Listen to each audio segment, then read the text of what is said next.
Guys, it was all a lie.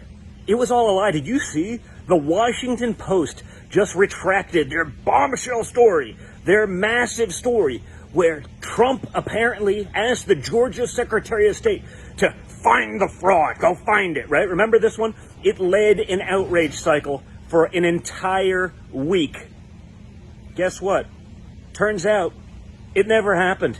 It didn't happen. What the hell is the Georgia Secretary of State doing when he knew that it wasn't the case? He was on the phone call, and the media tried to tar and feather my father for weeks about a call that didn't actually happen, where the details that were reported do not align with any of what's going on there. He never said, go find the fraud, you'll make yourself a hero. That was a lie. The Washington Post published it, but more importantly, every other media outlet ran with it.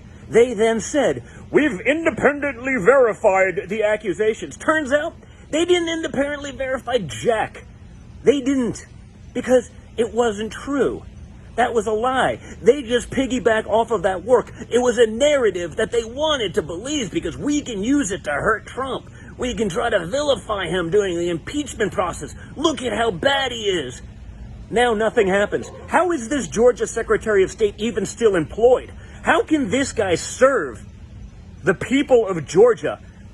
He's supposed to be a Republican, and he doesn't even point out that the conversation didn't happen that way because he's a hack. He's worried that the left will be mean to him. So if they're going after Donald Trump, it's politically expedient just to be quiet, just to take it.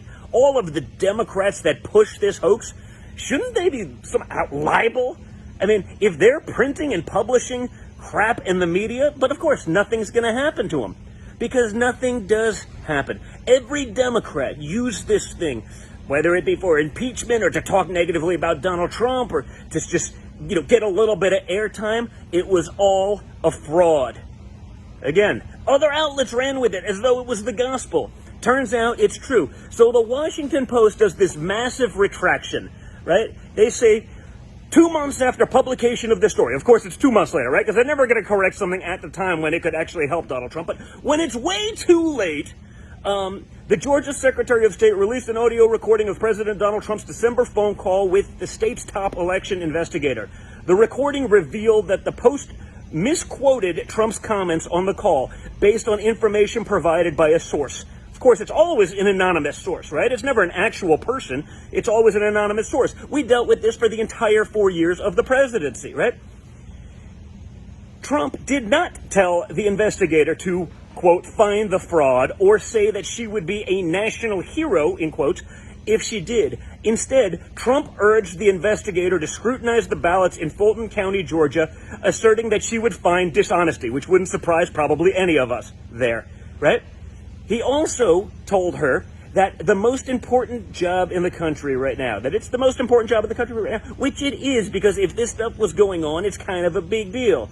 A story about the recording can be found here. The headline and the text of this story has been corrected to remove quotes misattributed to Trump.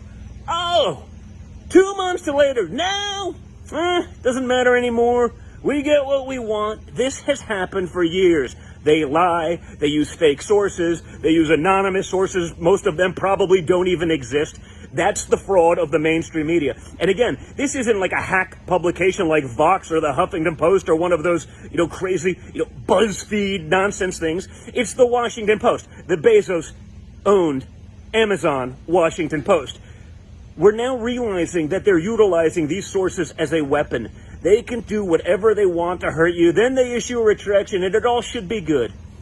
Honestly, I wish you had the ability to go after these people. They won't allow it to happen. It'll never happen. They did due diligence. Sure, they did. They did nothing. They heard a narrative that they wanted to believe, and they ran with it as though it was the gospel itself. That's what they did. If it was against a Democrat, they wouldn't print it. They'd try to verify. They'd go to incredible lengths to verify just to try to find maybe if it's not true. That's the difference. If you're a Republican, you got a target on your back. They will find you. They will do whatever they can to try to hurt you. If you're a Democrat, they're going to do and find whatever they can to give you the benefit of the doubt. That only works one way, folks.